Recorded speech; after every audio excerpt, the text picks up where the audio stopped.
Hi, Kyra. I'm the nurse today. I'm just going to talk to you about the prescription Captopril that you've been given. So, did you Okay. get the email handout that I sent to you? Yeah, I printed it out. Okay, so we're just going to be going over that and I'll give you some information. So, the prescription that you've been given is Captopril or Capoten, and it treats hypertension, heart failure.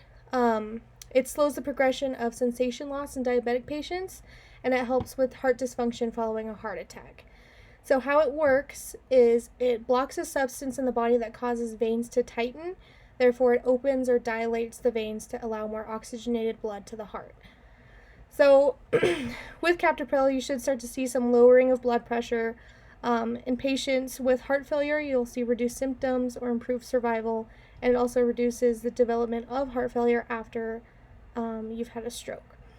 So it's typically prescribed in 12.5 to 25 milligram capsules.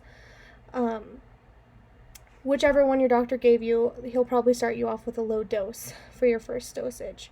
You're going to take it an hour before eating and take it 2 to 3 times a day. Um, just some things to keep in mind. You want to monitor your blood pressure at home following your first dose, as one of the side effects is um, lowering your blood pressure.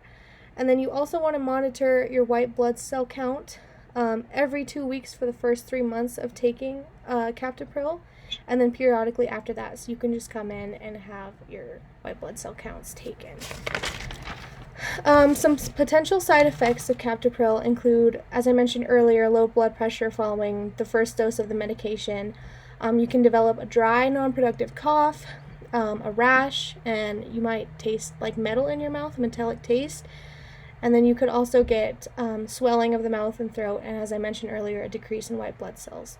So if you develop a rash or your throat's really swollen, make sure you report that to your healthcare provider, and also if it's very severe, call 911 if you feel like you can't breathe.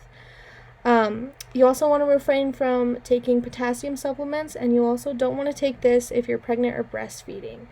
And then just report any signs of infection, such as like a sore throat or fatigue or fever, to your doctor as well. And that's about everything. Do you have any questions for me? I don't. Okay, thank you so much for your time. Thank you.